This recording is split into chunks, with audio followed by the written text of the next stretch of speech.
hello. Parang may palaka, ano? Pero magandang hapon po sa inyong lahat.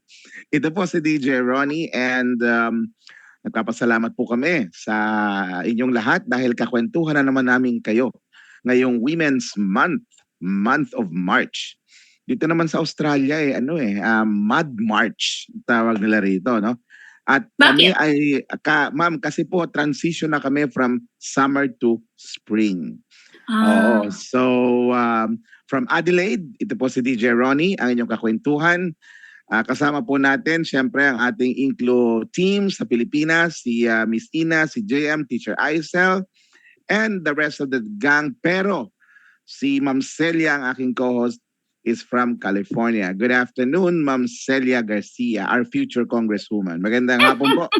Magandang hapon po, ma'am. Hi, magandang hapon po sa lahat. Ba't ka natatawa pag sinabi kong future congresswoman? Ayaw mo nun? Ha?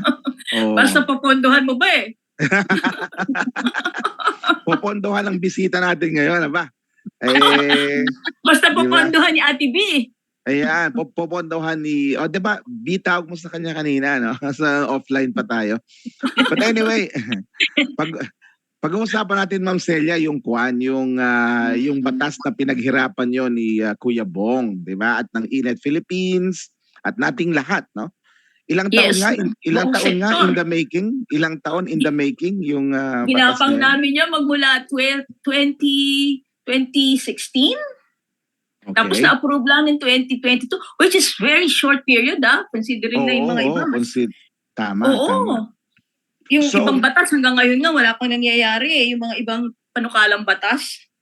So ngayon, titingnan natin kung paano ito magiging totoo sa Pilipinas. At ito pong episode namin, mga kanasyon, ay sequel doon sa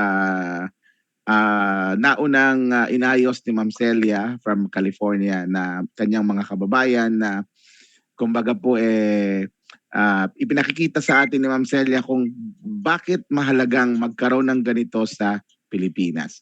Okay, so would you please introduce our guest, Ma'am Celia, for today's kwentuhan? Go ahead.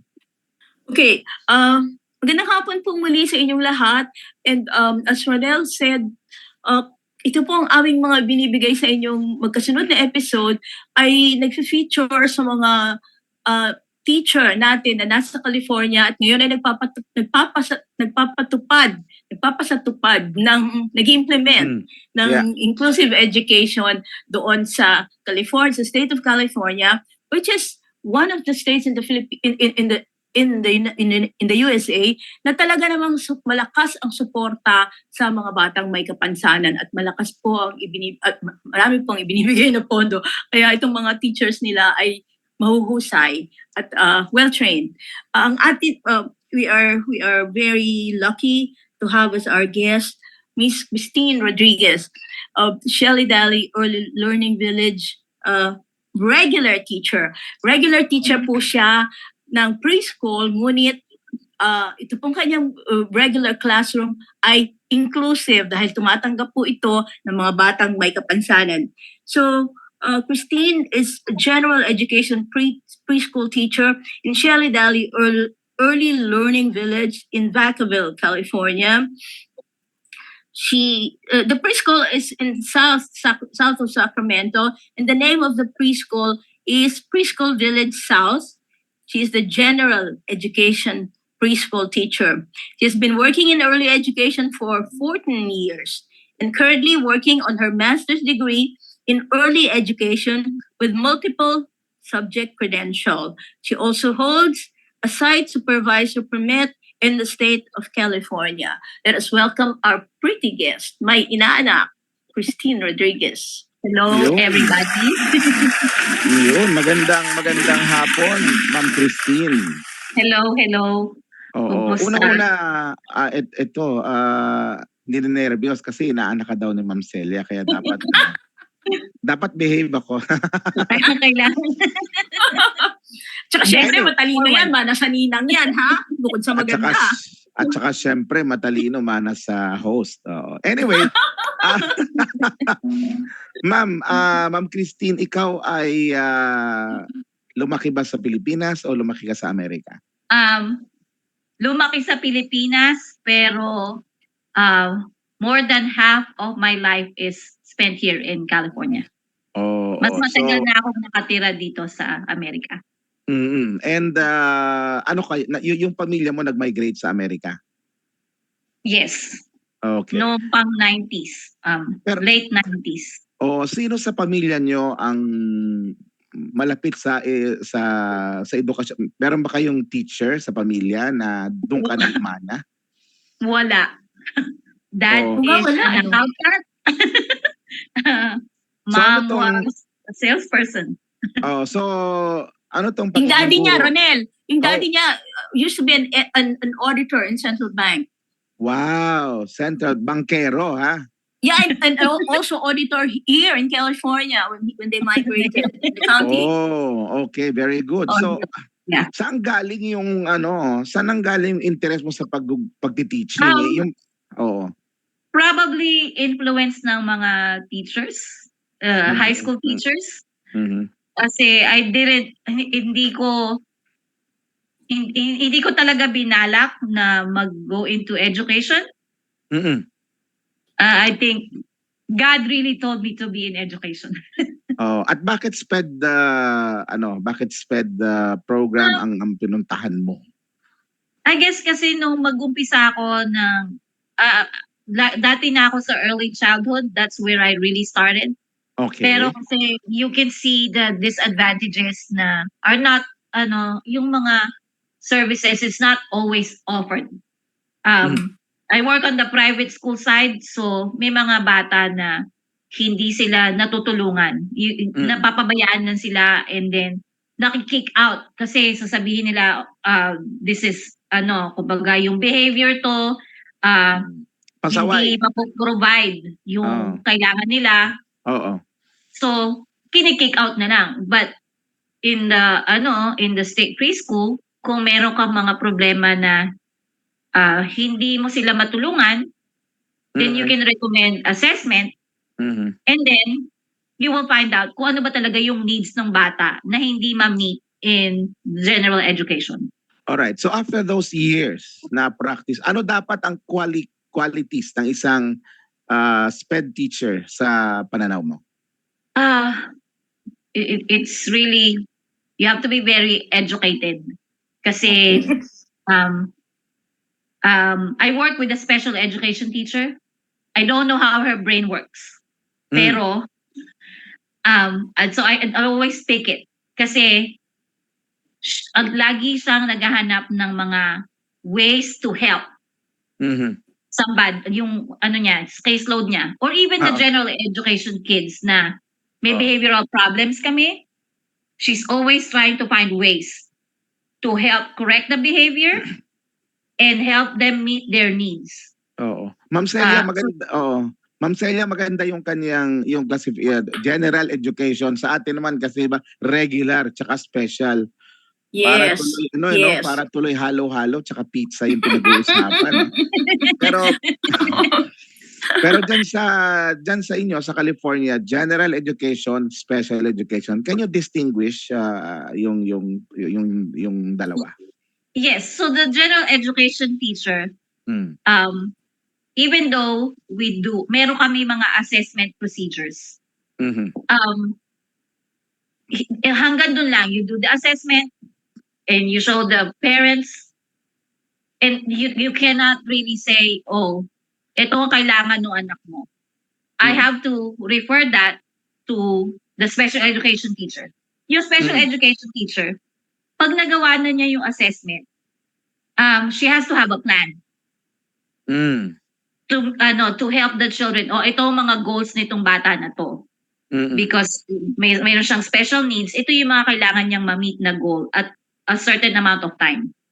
And that's the IEP? Yes. So yung assessment niya, it always goes to an IEP. IEP yung is assessment Individual Education Plan. Individual Education Plan. Saan yung kayo assessment ko, I'm sorry? Yung assessment mo? Yung assessment ko, it only determines kung kailangan kong i-recommend for additional assessment yung bata. Okay. Otherwise, it's just a record. Alright, it's just a record. So, ang procedure is as a general education teacher ay ikaw ang isa sa mga unang pinupuntahan ng bagong pasok na bata, di ba? Yes. Yes. Tapos, meron kayong mga assessment na ginagawa, the usual procedure. Pag Yes. nakita mong learner with disability yon, then you call your special education teacher. Yes. And then we assess together, and then we Together. recommend them to the assessment team. Oo. Okay. Yes, Ma'am Celia, please. Sabihin ko lang, Ronel, yung equivalent sa atin, ano? Kasi here in the Philippines, we've already started that even without the law yet, that we would have natatandaan mo, meron tayong child find. Yes, child find. Yeah, yes, we yes. instituted that even before the law, because it was in the education policy, especially inclusive education policy of Department of Education. And we would have the receiving teacher do the initial assessment for the kids. Tapos, most of them, of course, are general ed teachers. Some would be special ed. But given the checklist for the initial assessment, and tulad ng sinabi nga ni Christine, if they find out na meron palang merong need for further assessment, that's when the SPED teachers would come in and would have the specialized assessment. And kung meron pa talagang mas elaborate na kailangan, that's when we could refer them out with na babayaran din ng ating eskwelahan, especially now with the law. Okay. So halos papunta na rin sana kami doon, Christine. Kaya lang nung magkaroon itong batas na ito, yung isang magaling naming mayor sa Valenzuela, halimbawa, nagpatupad siya ng isang sample daw, yung parang model, inclusive learning center. At of course, hindi natin pag-uusapan yon, pero ang ipapakita mo sa amin ngayon ay ano ang isang inclusive education setup para dyan sa inyo naman sa California. So una-una, paano nyo tinitingnan ang inclusive education? Kasi sinasabi ko sa DepEd, pagtatanungin mo kasi yung Philippine Department of Education, Christine, sabihin nila, no, inclusive na yung setup namin. Pero pagka ikaw bulag, learner with visual impairment, wala namang audio materials, wala namang braille books. Pagka ikaw ay deaf, wala namang sign language interpreter. Pagka yung mga intellectual disability, wala namang mga services. So, how could they claim na inclusive yung setup? Kaya lagi ko silang sinasabi, tingnan niyo yung general comment number 4 ng United Nations Convention on the Rights of Persons with Disabilities. Kasi yun ang napakaliwanag bago nyo sabihin ipagmayabang sa mundo na ang Philippine education ay inclusive. So, dyan sa California, papaano ang inclusive setup, Christine? So, first of all, the classroom setup, when they first built the classroom, it starts with ramp ang entrance ng kwarto namin. It has to be a ramp. We don't have any steps. You can see the first picture, yung aming whiteboard. It can only go that high because of the American with Disabilities Act. It cannot go any higher than that. Tapos yung banyo din, it has to be accessible for children who are in wheelchairs or have they need more. Tapos so far in my dun sa setup namin at 20 children, it's designed for 24, but we're keeping it to 20. Ngayon, maraming mga visuals dun sa classroom. I don't have anybody yet na needs help reading, or who are visually impaired. But if we do, then we will add what they need in the classroom to know where they are going. So for this one, it's kasi this is the inclusive classroom. Kasi apat na tiers ang inclusive special education program in our district. So this one is the least restrictive environment. So hindi na high needs yung mga inclusive children in our classroom. So you can see I have signs there. And it tells the children, visuals of course, kung gaano karami ang pwedeng maglaro in each of them. So I have a math area. This other one is probably the block center. So kailangan open yung mga ano na yan, yung mga centers na yan. Although for my children who have who are still learning their regulation, self-regulation, naka-block off yung ibang centers para hindi sila ma-tempt na pumunta when it's not time. There's also a visual schedule. There's words because may mga bata din kami na are reading before everybody else in their peers. Mga hyperlexic children. So they can read for the other children. But most of them are visuals lang to help children understand what's going on and where they need to be. Because you have the lux. Sorry. No, yung ibang, go ahead. Yung ibang pictures dito is from another classroom, and this is one of the pangalawa to sa most restrictive environment. Ito talagang the children use a board to communicate. Visuals din, pero the teachers will help them read it. Na I want this, or do this first and then this next. Yes, Miss you Elia. can tell them, Christine, about the skill program. The skill Those are from the skill program. The skill program is also a restrictive environment. Pangalawa siya sa mga sa restrictive environment. What it means is a skill. Let me see. I pulled that up earlier. Kasi structured classroom. It's a special classroom. That's what she said. Structured classroom. So intensive. What it trains the children na there's a schedule to follow. Yeah. And a lot of our kids are nonverbal. Yeah. Ronel, parang ito yung kumbaga sa atin, what we're trying to achieve with the law, parang sila yung version natin ng Inclusive Learning Resource Center. So they provide support services for those children who would need them. So itong skill program that they call is actually an acronym for Structured Classroom for Intensive Learning. Talagang kailangan tutukan mo yung bata individualized para they can be included in Christine's classroom. So yung mga kids who would need support learning services, dadali nila dito sa mga different skill classrooms na to, and then they are taught individually para they can go together with Christine's students in some areas. Like for instance, meron silang common area where they have yung circle time nila. Pwedeng sumama yung mga batang ito na who are going to skill programs, and also sa playtime nila, because remember, this is only a preschool. Walang parang curriculum to. Right. Okay. Miss Christine, paano ang regular day routine ng mga batang yan? Sige nga, paano minimake sure ng programa na properly interacting sila with each other? Yes. Our day starts with tabletop plays.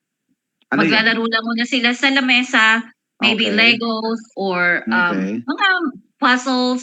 Domino, sometimes, chess, ganyan. Yeah. Joke lang. The things that they can do habang naghihintay sila until everybody gets inside. Kasi sometimes yung drop off can be hard. So may mga bata that needs extra love before they let go of their mom. Right. They need more attention from me. Pagpasok nila, gusto nila maakap muna sila bago sila pag-play with the other children. So it gives them time to prepare for the day. And then we'll do circle time. We'll do we'll do calendars para alam ng mga bata, anong araw na ngayon. Right, right. The basic, no? We'll do the alphabet, we'll sing a song. I try to read the same book every day for 5 days, sometimes 4. Unless Dito it's sa a ganito, dito sa ganitong aspeto, Christine, kasama yung learners with disability Yes. dito sa ganitong Yes. sinasabi mo. Okay. And then we'll go outside. And when we go outside, yung mga skilled children, yun nga yung nasa a different classroom, they're outside with us for 45 minutes. Okay. So, Anong ginagawa doon? General education. Laro. Just Laro. play. Yeah.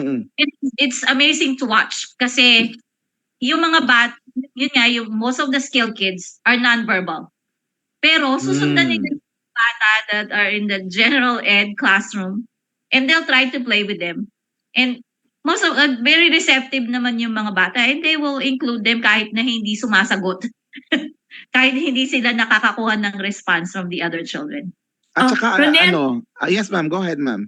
Ronel, kasi I was observing her class, yeah, makita mo talaga dito yung mga bata, parang nakakatuwang tingnan dahil wala silang discrimination eh. Hindi sila nakakakilala pa nun. They don't know it yet. So, pantay-pantay sila lahat doon. Kaya marunong yung bata, kaya bobo yung bata, kaya yung hindi makaintindi yung bata, hindi nagsasalita.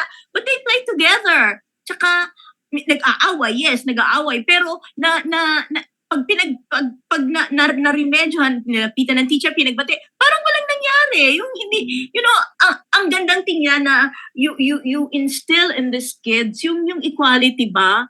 At saka, yung parang dito, kahit na magkakaiba kayo, yun yung diversity, ay talagang, natututuhan ng mga bata kahit iba-iba kayo, ay pantay-pantay din kayo. So dito Miss Christine, lumalabas yung skilled conflict management din ng mga guro. Yes. Paano nga yun? Paano yung pag may mga, kasi yun ang fear ng mga teachers natin na walang background sa special education. Paano nila aayusin pag nag-away, pagka nagalit si magulang, yung mga ganon?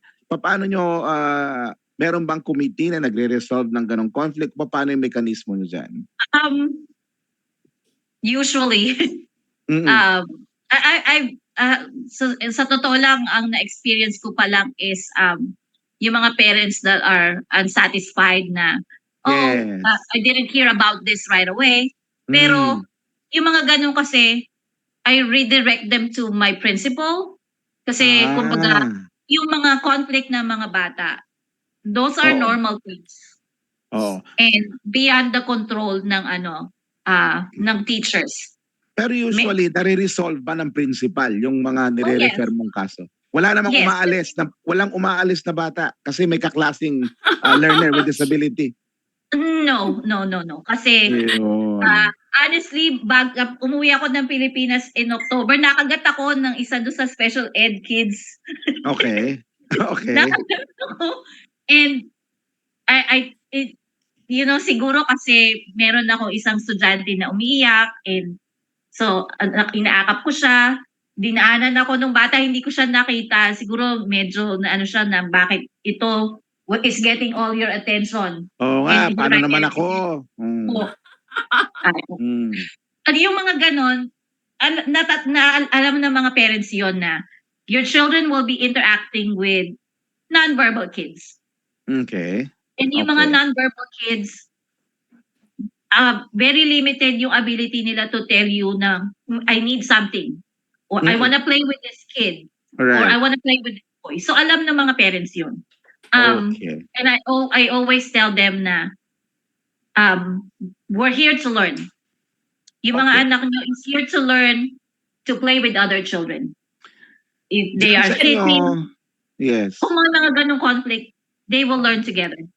Yan sa yun. Ronel. Yes Ronel, po. sabihin ko lang kasi yung kinukwento ni Christine is yung mga conflicts na yung iniisip mo away bata.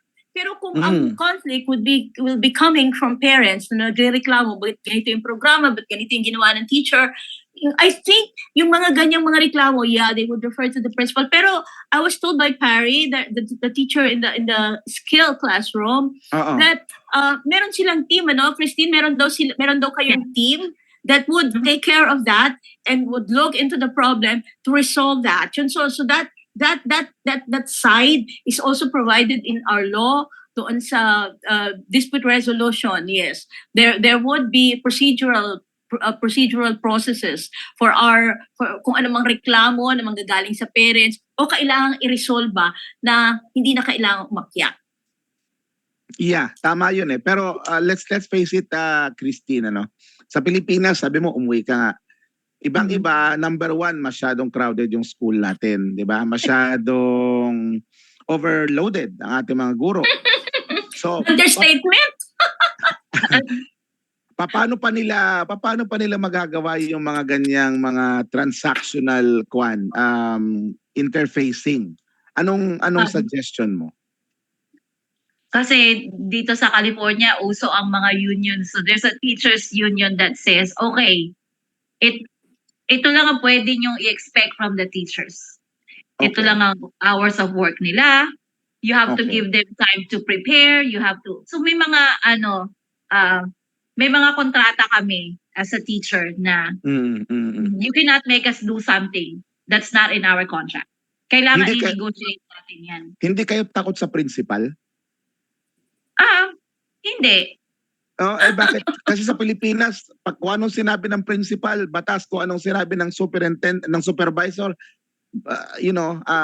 parang takutan dito eh. Hindi walang merit base, no? Yeah, kailangan syempre katulad ko yung principal ko, mas bata sa akin yun eh. And she has less experience than I do. Right. So hindi ko na matakot sa kanya because as far as I know, mas marami na akong na-experience in early education. Yeah. Sa kanya. So we have to learn together. We have to learn together. So Ronel, yan yung proof na sinasabi niya na one of the first requirements, kailangan talaga yung edukasyon mo for the special ed teachers. Right. Tsaka siyempre, let's face it, yung kultura natin masyadong paternalistic, no? Masyado tayong conscious sa authorities. Pero so talaga ang tama ba, Christine, palagay mo na yung pagbabago magsisimula sa itaas para talagang ma-adapt hanggang doon sa baba, di ba? Yeah. As far as the culture is concerned, yes. Yeah. Kailangan merong merong kayong pagkasunduan from the top. Kailangan merong mga alam nila yung limitations nung tao that are working under them. Okay. Gaano kamahal in terms of finances? Gaano kagastos itong mga pinag-usapan nating interfacing, mga processes? Ganun ba talaga kagastos at ganun ba talaga kahirap gawin? O may mga practical na bagay na pwedeng gawin na pagtulong-tulungan lang ng tama ng sistema magagawa? Yeah, for sure. Kasi ako, of course, dito din kahit nasabihin nyo na maraming pera ang education system, nahihirapan pa din kami kumuha ng mga materials and stuff like that. Pero ang ko kasi because it's an early childhood, mga bata to eh. Yung mga parents, they are willing to help. They're willing to help. So, yung mga bagay na kunwari, katulad ngayon, marami nagkakasakit ng mga bata, mga sinisipon. Mag-aasa ko sa mga parents, pwede ba kayo magdala ng isang box ng tissue para yung mga simple things na hindi naman kabigatan din sa mga magulang. Or, kunwari yung mga ginagawa namin na art project, I can ask parents na, ito yung materials, can you cut this out for me? Kailangan okay lang sa kanila yun. Yes, kailangan community kayo because these children are so young and you want them to have, to have the best experience in school. So, I encourage all my parents na tumulong and mag-provide sila ng mga, kahit na time, yun lang magpunta sila sa eskwelahan to read a book, that makes a difference. Yeah. So talagang utilize yung community. Yes, Ma'am Celia? Yes. Oo, kasi yun nga, the small things that she's saying, yun talaga are nakakatulong para ma-involve yung mga parents and nasusundan nila yung mga bata. I was asking them, kasi yung mga bata doon, Ronel, they are provided free lunches, free meriendas by the state, by the district ba yan, Be? The school district, yes. The state The provides school the food. district, provides the food. And then, dadalhin yun doon sa room nila. Kakain yung mga bata doon ng sama-sama. But I was asking, who was bringing the food? Sabi niya, parents daw. They get the food and bring it there. So, yung maliliit lang na bagay na yun, kung tutulong yung mga parents, then they get involved and nakikita nila talaga kung nagkakaroon sila ng idea how their kids are learning. They can contribute. So hindi kailangan yung 30 million para a year para sa ganito mga sitwasyon, di ba? Alam nyo, kung meron ako 30 million, di marami ng classroom yun.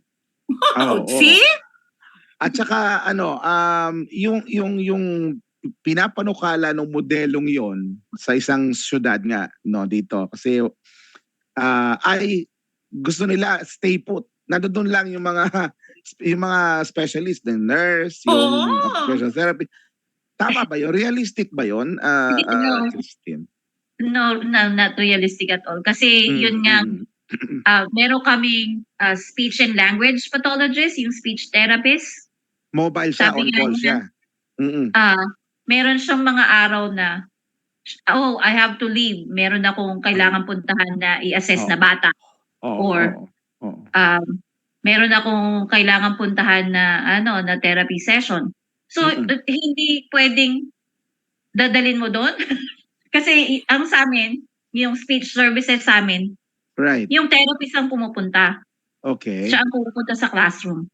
Okay. Doon niya pinaprovide yung services kasi and even as they get older, pwedeng umalis ng classroom yung bata, pero they're still in the building. Yung services hindi aalis ng building na yun. Kasi you don't wanna expect the kids to go out of their way and outside ng school time. At saka, di ba yung mga ibang, like yung other services, like yung PT, are they provided for by paid therapists? By the school district, yeah. By the district? Is that a district permanent position? There are some that are permanent position to the district, and then there are some na permanent but they are contracted by the district. Yes, yung contracted, yun yung yung key. Okay. So, maliban Christine sa monetary compensation, ano yung pwedeng non-monetary compensation na pwedeng pagtulong-tulungan ng community para at least magkaroon ng mga therapist, mga ganon, kasi mahal dito sa atin wala namang district dito na ganon. Pero sabi ko nga, Ma'am Celia, sa paglaon ng panahon na tatakbo itong ating inclusive learning, mabibisto natin na yung special education fund na meron sa local government, madalas ginagamit lang sa infrastructure which is wrong. Maling-mali yan dahil yung special education fund, hindi lang yan dapat sa infra, kundi dapat yan katayin at aduhin para lahat ng pangangailangan ng special ng education, not only yung special education but yung entire system mapondohan ng special education fund.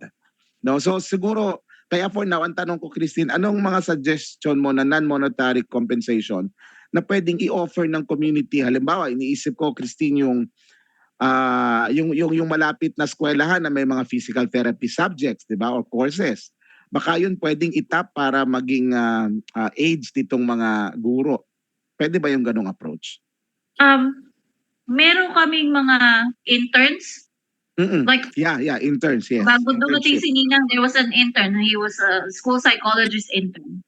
Okay. He went into the class kasi marami naman like the teachers themselves when they're in school, they need hours before they are certified. Yes. So, yung mga ganun din, so yung mga therapists, they need hours so the school can provide those hours for them, and Mhm. they can help the children out and Mhm. practice with the children. I Mhm. mean, kasi ganun nga yung school psychologist, he was like, oh, I'm just an intern, but I'm here to do the school psychologist job. Mm. Yeah. Oo, oo. But siyempre under the close supervision of the license, 'di ba? Yeah. I mean, Oo. kasi talaga namang, especially me, I need my teaching hours. Mm. I can't do it by myself, Yeah. even though I'm already a site supervisor permit. Iba pa din yung elementary school credential. Mm. So, I can run the class, pero kailangan may nag-o-oversee pa din na certificated teacher. Ayun. Kaya ang pinupunto ko lang doon, Christine, Ma'am Celia, magagawa naman. Wag lang laging sinasabi nga na mahirap, walang ganito, walang ganyan. Tsaka ang napansin kong maganda sa sistema nila, Christine, hindi nag-iiwasan yung Gen Ed sa SPED teachers. Kasi meron pa ring, ang dami pa ring mga eskwelahan, lalo na sa public schools, no? Na mga guro na Gen Ed na ayaw nilang masyadong ma-associate sa mga SPED teachers. Doon yan, dalhin nyo sa SPED. Sa SPED yan, hindi dito sa amin. Mga ganun. Ma-offend yung special ed teacher ko noon. Paano maiiwasan at maaalis yung ganong pakiramdam, Christine? Anong suggestion mo? Honestly, hindi ko kasi ni-label yung special ed teacher ko ng special ed teacher. Mhm. We were thrown together 2 years ago, and I just thought, oh, I have another teacher in my classroom. And that's all I need is another teacher in the classroom to help me. Kasi syempre, you need her input to plan for the special needs. Kasi hindi ako trained for those things. Siya ang may training. So kung may mga behavioral intervention plan, siya ang nakakaalam nun. At saka yung syempre yung mga bata nga that have an IEP, siya ang may access dun. And she shares them with me.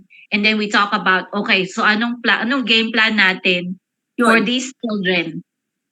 And that's how Ang we ganda, work Ma'am together. Celia. Di ba ang Yes. ganda?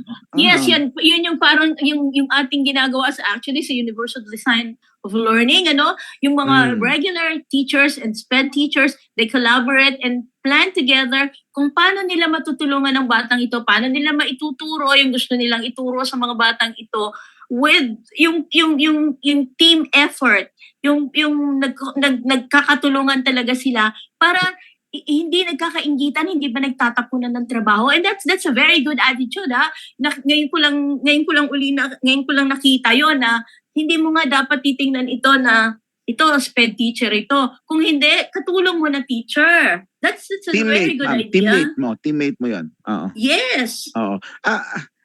Yang Christine, ang isang pinagtataka ko pa, medyo curious lang ako.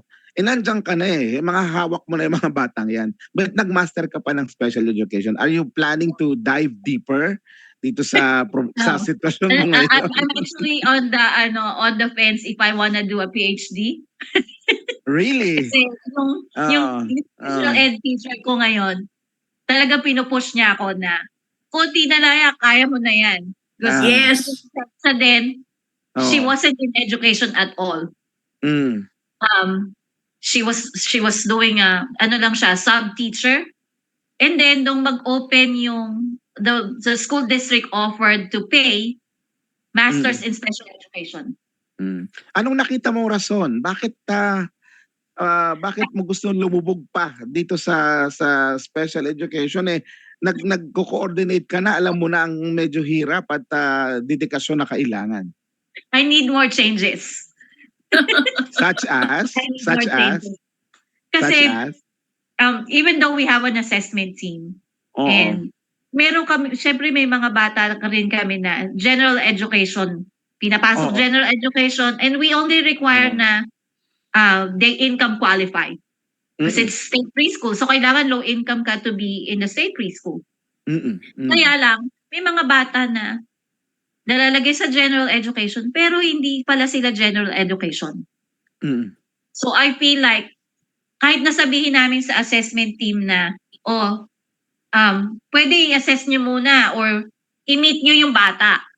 Meet with the child bago nyo i-enroll in general education. They're not gonna do it because they will say, teachers lang kayo ano ba alam nyo? Assessment team will know kung ano yung mga bata if they need to be assessed.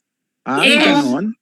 If I go up farther, I can tell them na, meet that child first before you send him to my classroom.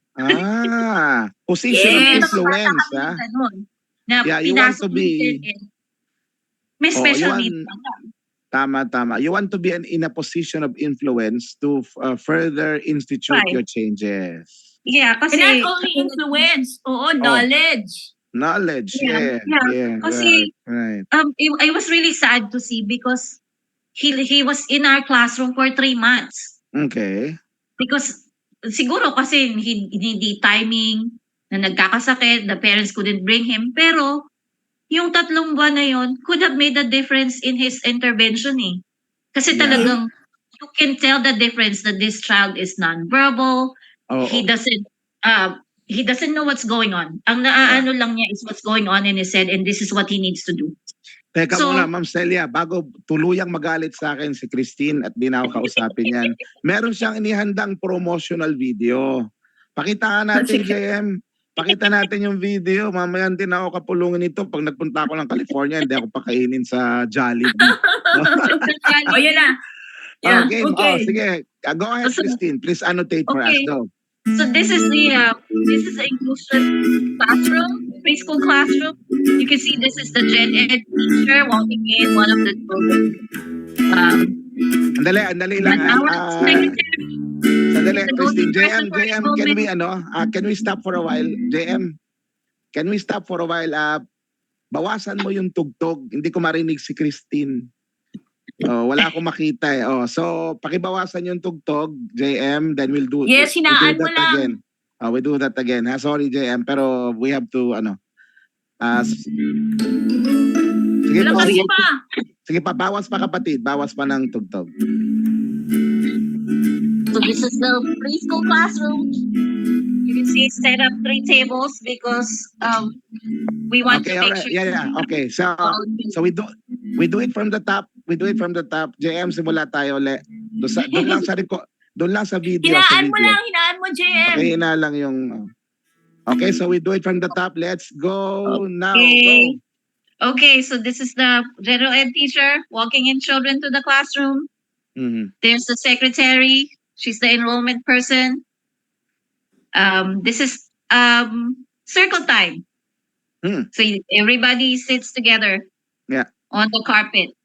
They do the regular calendar. So the classroom is set up similar to every other classroom. May mga different centers, writing center. They are in small groups. They work on letters. Kasi we need to, recognition at least. Work on fine motor. Yeah. So we read a book. Oh my gosh, this is me. I sit on the floor. Kasi sometimes they pay attention better when you're sitting on the floor with them. Right, this is our speech therapist working with the big group. This was our old playground. See how wide it is for riding bikes. Yep. That's one of the table toys. It helps them calm down in the morning. Counting, using their fine motor skills. Regular toys, there's nothing more on hands-on learning. There's not very many. We don't have any specialized equipment in the classroom. It is just like any other classroom. Anybody would, if they need more, then we add them. It's our site supervisor. She helps keep everybody in line. And that's it. I mean, really, there's no special equipment in our classroom. Pero yun nga, yung the simpler they are, parang mas madaling i-manipulate ng mga bata, mas na-engage sila eh. Lalo yung mga technical, gusto nila, yung mga kabit-kabit Yes. na ganyan. Oo. They like to, kasi it helps them really practice their fine motor skills. Yeah. So, hindi kami, like I said, there's no special equipment in the classroom. At saka parang mas nabe-bring out yung creativity ng mga bata with that. Right. Pero Christine, okay yan sa school, no? Pero paano yung continuity pagdating sa bahay? Paano yung minomonitor yun na mayroong continuation na dire-diretso yung naituro nyo sa school na hindi pinababayaan yan sa bahay? I send communication letters. I have a monthly newsletter, and I tell the parents, this is to inform them, okay, these are the letters we're working on. These are the special projects. Meron din akong books that I send home. Okay. This one is funded by the county. Meron kaming bag of books that I send home every week, and they bring it back, and we trade them around. But I make sure that I tell the parents na ito yung mga skills that we are working on in the classroom. And if parents want to celebrate special events, like noong February, meron akong parent that asked, do you guys celebrate Lunar New Year? And I said, well, yeah, we can do that. And then she brought us things to help us celebrate. And I said, yes, I'll welcome that. So, it's very simple. I talk to my parents a lot, and I email them a lot to get them involved. And they are responding. Oh yeah. May mga parents ako na I just started having volunteers in the classroom. And when they came in the classroom, they were so happy na they were able to help.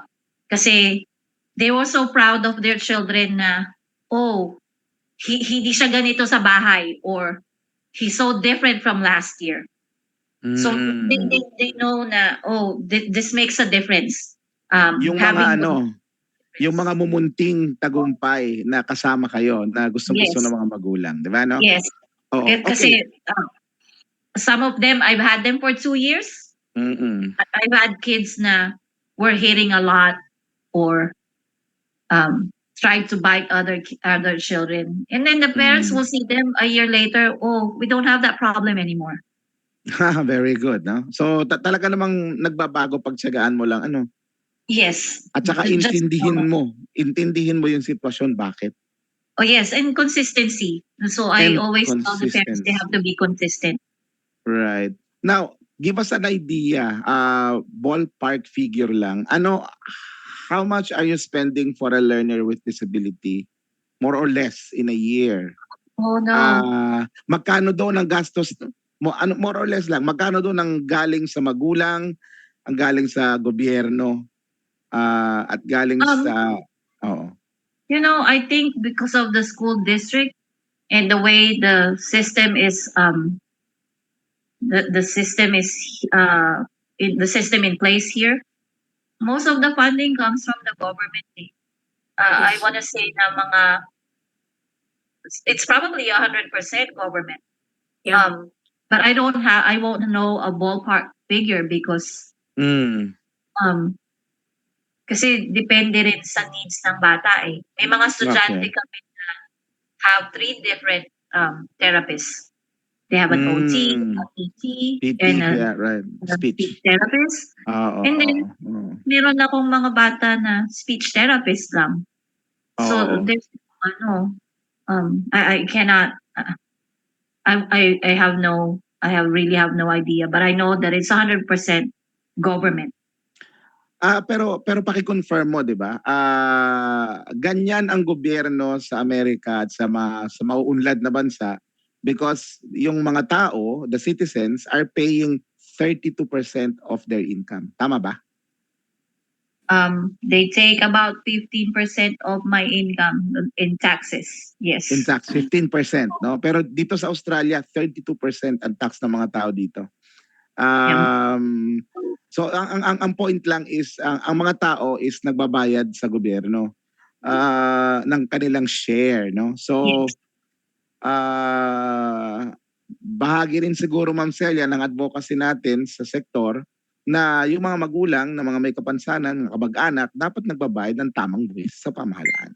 Di ba? Okay. Okay. So, kasi saan kukuha si gobyerno ng pangtustos sa ganitong mga bagay? Ronel, karamihan, kung minsan, karamihan sa mga batang nangangailangan nga ng preschool, yung mga magulang walang-wala din eh. Tama po yun. Pero ibig sabihin lang, kung yung halimbawa, bigyan kita ng example, Christine, di ba? Maniniwala ka ba na yung mga magba-barbecue, nagbabanana queue, fish balls, kumikita yan ng 1,000 piso araw-araw. Magkano lang yung kinikita ng mga nasa opisina na talagang pinipiga natin sa buwis, di ba? Anyway, the point is, may pag-asa, sabi ni Christine, at pinakita niya sa atin, simple lang naman eh. Hindi naman ganun kagastos. Oo. Simple. So, Christine, how do you see yourself 5 years from now? 5 years from now, I should be well into my PhD, right? Yes, doctor. Yes, Dr. Christine. Yes, and I want to stay I want to stay where I am in the inclusive environment. Kasi, wow, in spite of the odds. No? Yes. Dalawang punto na lang sa akin. Anong naging epekto nito sa pagiging nanay mo, pagiging asawa mo, ng isang SPED teacher? I guess I see my children differently kasi yung mga anak ko, they met their milestone on time. None of them, if anything, advanced pa nga sila sa mga milestones nila. But then may mga estudyante ako na they still can't speak, and so I think we really need to educate the parents too when they have children this young, na these are the things that you need to do to help your children develop and progress the way they should. Kasi talagang yung intervention a lot of them, sabi nga ni Nina, mga parents usually ng mga SPED kids walang-wala din. And that is true where sa community ko, that's very true. Na kaya siguro they have these needs kasi yung mga parents nila didn't have what they need nung ipinanganak sila. So it just nag-domino effect lang na sila din may mga nagkaroon sila ng special needs kasi they didn't get the proper siguro it could be from when they were when their parents were pregnant with them, na may mga kulang, or when they came out and then the parents really don't know what they're supposed to do. Yung home environment nila. Yeah, it makes a difference kasi may mga bata na, how come you don't know how to talk? Nobody talks. Is it because nobody talks to you at home?